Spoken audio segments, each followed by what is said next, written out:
తెలంగాణ. సరిపోలే ఇంతమందికి అంతే కొంత. జై తెలంగాణ, జై కేసీఆర్. కూర్చుందాం అందరం, ప్రోగ్రామ్ స్టార్ట్ చేసుకుందామా?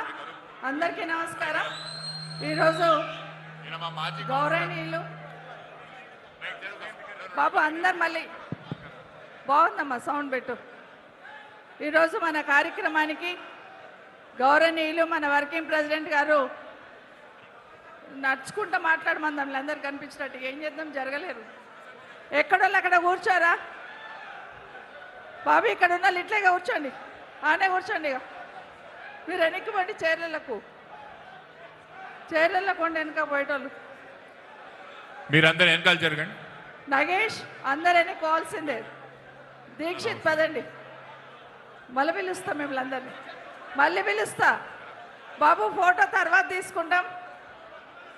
కూర్చోండి అట్లకి, ఎక్కడోళ్ళు అక్కడ వెనక్కి వెళ్ళండి. చైర్లలోకి వెళ్ళండి, వెనకాల బోల్డ్ ఎంత ప్లేస్ ఉంది.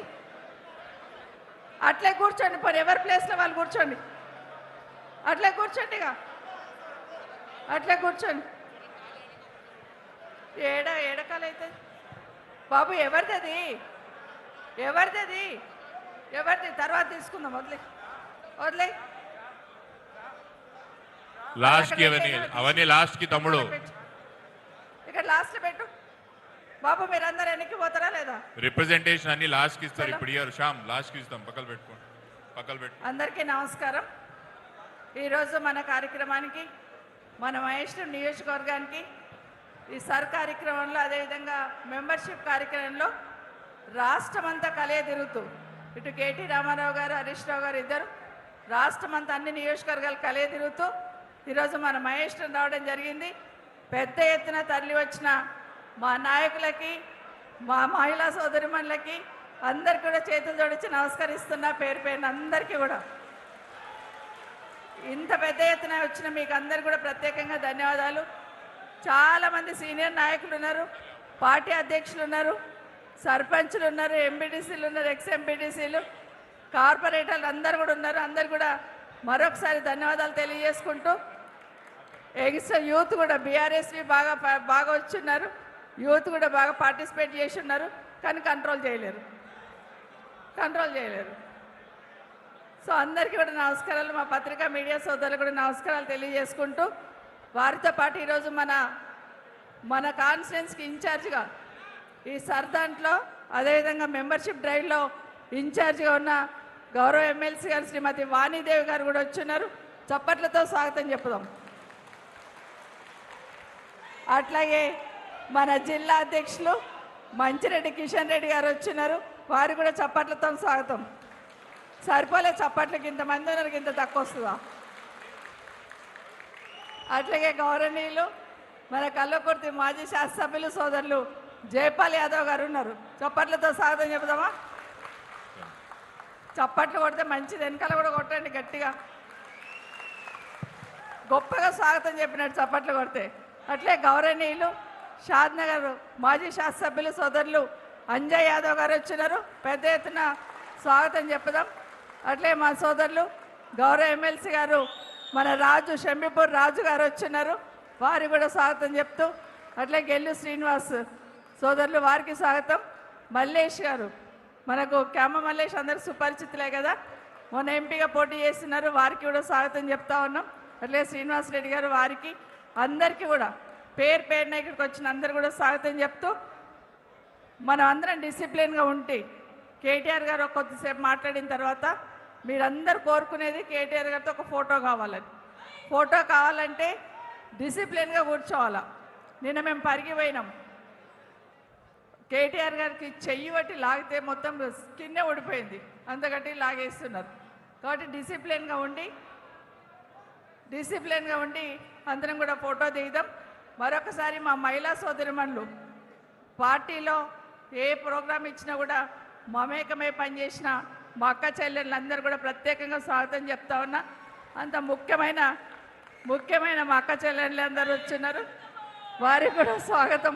వద్దు నాయన. అయితే ఈరోజు మన మహేష్ నియోజకవర్గం వస్తూ ఉంటే ఇప్పుడు మీరు పెద్ద ఎత్తున స్వాగతం చెప్పారు. 2 వీలర్ మీద రాఘవేందర్ కానీ అట్లే రాజు నాయక్ అధ్యక్షుడు వారికి, స్థానిక సర్పంచ్ గారికి, అట్లాగే అంబయ్య యాదవ్ గారికి అందరికీ కూడా పేరు పేరున ఆ కార్యక్రమంలో చాలామంది పార్టిసిపేట్ చేస్తున్నారు. వాళ్ళందరికీ ధన్యవాదాలు తెలియజేసుకుంటూ మరొకసారి ఈరోజు నేనేం మాట్లాడేది ఉండదు, కేటీఆర్ గారు మాట్లాడతారు. కానీ మాట్లాడే ముందు ఈరోజు రాష్ట్రంలో జరుగుతున్న పరిస్థితి ఒకసారి గుర్తుపెట్టుకుంటే, గతంలో కేటీఆర్ గారు, కేసీఆర్ గారు ఉన్నప్పుడు రాష్ట్ర పరిస్థితి ఎట్లా ఉండేది, ఇప్పుడు ఎట్లా ఉన్నదని బేరీజ్ వేసుకొని మళ్ళీ కేసీఆర్ని వెనక్కి తెచ్చుకోవాలన్న ఆలోచన రాష్ట్రంలో ప్రతి ఒక్కరికి ఉంది. మన దగ్గర కూడా ఒకప్పుడు మీరు మాకు దొరకకపోతుంది, ఏడికి పోయిందంటే రిజిస్ట్రేషన్కి పోయినా మాకు ఇప్పుడే అంటుంది. ఇప్పుడు ఏం చేస్తున్నాం, ఏదైనా రిజిస్ట్రేషన్ ఆఫీస్ దగ్గరికి పోతే 10 మంది కూడా ఉండలేరు. ఒకప్పుడు రియల్ ఎస్టేట్ ఎట్లా నడిచేది మన దగ్గర, ఏ విధంగా పెట్టుబడులు వచ్చాయని మనందరికీ తెలుసు. కేసీఆర్ గారు మనందరికీ తెలుసు, తెలంగాణ రాష్ట్రాన్ని ఒక తల్లి పాత్ర పోషించి రాష్ట్రాన్ని ఏ విధంగా కూర్పు చేస్తున్నారు అనేది మనందరికీ తెలుసు. ఒక్కొక్క రంగాన్ని ఎంచుకొని బాగా చేస్తున్నాడు. రైతులకు సంబంధించిన కరెంటు కాడికి వెళ్ళి మొదలు పెడితే, నీళ్ళ కాడికి వెళ్ళి, ఆడబిడ్డలు నీళ్ళు దానికి డ్రింకింగ్ వాటర్ కాడికి వెళ్ళి ఒకటి కేసీఆర్ గారు చేసుకొస్తే, కేటీఆర్ గారేమో ఎక్కడి నుండి ఇన్వెస్ట్మెంట్స్ పట్టుకురావాలి, ఎక్కడి నుండి కంపెనీలు తీసుకురావాలి, ఏ విధంగా ఇక్కడ యువతకి ఉద్యోగాలు కల్పించాలనే ప్రయత్నం కేటీఆర్ గారు చేసేవాళ్ళు. మనందరికీ తెలుసు, ఆ రోజు మన ప్రభుత్వం ఉన్న 10 ఏళ్లలో ఒక్క రంగారెడ్డి జిల్లాలోనే టీఎస్ ఐపాస్ ద్వారా, మిగతా వాటి ద్వారా కంపెనీలు ఎన్ని వచ్చినాయంటే 1700 పైచిలకు కంపెనీలు ఒక రంగారెడ్డి జిల్లాలో వచ్చినాయి. రాష్ట్ర వ్యాప్తంగా చూస్తే 24,800 కంపెనీలు ఇన్వెస్ట్మెంట్ పెట్టున్నారు. నిజంగా ఒక్కసారి ఆలోచిస్తూ ఉంటే ఆ రోజు ఒక 24 లక్షల మంది పిల్లలకు ఉద్యోగాలు వచ్చినాయి, 4 లక్షల కోట్ల పెట్టుబడులు వచ్చినాయి. కానీ ఈరోజు ఏం జరుగుతుంది, మన ముఖ్యమంత్రి గారు మన దగ్గరనే కందుకూరులో గ్లోబల్ సమ్మిట్ అని పెట్టాడు. పెద్ద పెద్ద కంపెనీలు వస్తాయి, జాతరలాగా ఒక 3 రోజులు నడిపించున్నాడు. ఒక్క కంపెనీని తీసుకొచ్చిండా, ఒక్క కంపెనీ ₹1 ఇన్వెస్ట్మెంట్ వచ్చిందంటే లేదు. కానీ పేరుకి ఏం చెప్పుకొని తిరుగుతున్నాడు, ఫ్యూచర్ సిటీ అంటున్నాడు. ఏముంది ఫ్యూచర్ సిటీలో, 4 గోడలు కట్టిండ్రు, ఏమన్నా ఉందా అంటే పేరు మార్చిండ్రు. ఆ రోజు కేసీఆర్ గారు ఫార్మా సిటీ అని పెడితే దాని పేరు మార్చి ఫ్యూచర్ సిటీ అని పెట్టిండు.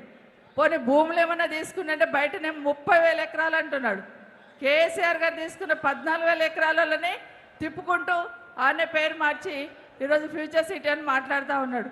పోనీ వింటున్నాం మనం, ఫ్యూచర్ సిటీ అన్నందుకు కనీసం భూముల ధరలు పెరుగుతాయేమో, బాగా ఇక్కడ ఇన్వెస్ట్మెంట్ వస్తుందేమని. ఒక్క దగ్గర ₹1 ఇన్వెస్ట్మెంట్ రాలేదు. పైగా భూముల ధరలు అప్పటికని ఇప్పుడు సగం అయిపోయినాయి. మొన్న ఎవరు అంటున్నారు నాకు, ముఖ్యమంత్రి గారు ఏం చెప్తున్నారంటే, మొన్న ఒకరోజు నేను భూమి కొందాం అనుకున్నా, 3 కోట్లకి ఎక్కడ ఉంటుందేమో అనుకున్నా, కానీ ఇప్పుడు 10 కోట్లు అయిపోయింది, నాకే దొరుకుతలేదు అన్నాడు. ముఖ్యమంత్రి గారికి నేను చెప్తున్నా, 3 కోట్లు ఎందుకు, ₹1,00,00,000 ఎక్కడ ఇప్పిస్తారా తీసుకో. ఎందుకంటే కేసీఆర్ గారు ఉన్నప్పుడు 10 కోట్లకి ఎక్కడ అమ్ముకున్నాం, కానీ ఇప్పుడు 3 కోట్లు అంటే కూడా ఎవరు తీసుకుంటలేడు. మరి ముఖ్యమంత్రికి ఎన్ని ఎకరాలు కావాలన్నా ఇప్పిస్తాం. ఎప్పుడు వచ్చినా కేసీఆర్ గారు, కేటీఆర్ గారు, హరీష్ రావు గారిని తిట్టడం తప్పిస్తే ప్రభుత్వంకి చేస్తుందని గొప్ప చెప్పడానికి వీల్లేదు. మన దగ్గర వింటున్నాం మనం, ఫ్యూచర్ సిటీలో మహేష్ అని కలుపుతారట, కానీ సర్పంచులు తీర్మానం ఇస్తేనే కలుపుతారట. ఎందుకు ఇవ్వాలి సర్పంచులు తీర్మానం? ఇప్పుడు కందుకూరు ఫ్యూచర్ సిటీలో పోయింది కదా, ఏం చేసిండ్రు? ఏమన్నా ₹1 లాభం వచ్చిందా? 30 సార్లు వచ్చిపోయి రేవంత్ రెడ్డి గారు ముఖ్యమంత్రిగా 30 సార్లు మన కాన్స్టిట్యున్సీకి ఇబ్రాహీంపట్నం వచ్చిపోయారు ఫ్యూచర్ సిటీ అని. ₹3 ఇచ్చారా మనకు? ఏమీ లేదు. ఫ్యూచర్ సిటీ పేరు చెప్పుకొని బిజినెస్ నడిపించుకుంటున్నారు తప్పిస్తే ఏం లాభం లేదని వాస్తవం. కానీ ఆ రోజు తెలంగాణ ఎక్కడికో తీసుకుపోయిన తెలంగాణ ఈరోజు అధపాతాలను దోసేస్తున్న విషయాన్ని మనం అందరం గమనిస్తూ ఉన్నాం. ఈ విషయాలే కేటీఆర్ గారు కానీ, హరీష్ రావు గారు కానీ వ్యవస్థలో ఉన్న లోటుపాట్లను ఎత్తి చూపిస్తే నోటికి వచ్చినట్టు మాట్లాడుతున్నారు తప్పిస్తే దానికి సమాధానం చెప్పట్లేరు. ఒకటి కాదు, ఎన్ని వైఫల్యాలు ఉన్నాయో వాళ్ళు అవన్నీ కూడా ఖచ్చితంగా అడుగుదాం, వాళ్ళని ప్రశ్నిద్దాం. మళ్ళీ కేసీఆర్ని వెనక్కి తెచ్చుకుందాం. మన ప్రభుత్వాన్ని తెచ్చుకొని కేసీఆర్ని ఆ కుర్చీ మీద కూర్చుని పెడితేనే మనకి రాష్ట్రానికి శ్రీరామ రక్ష అని తెలియజేసుకుంటూ మరొకసారి మీకు అందరికీ ధన్యవాదాలు. గౌరవనీయులు పెద్దలు వాణీదేవి గారు మాట్లాడాల్సిందిగా కోరుతా ఉన్నా. ఒక నిమిషం.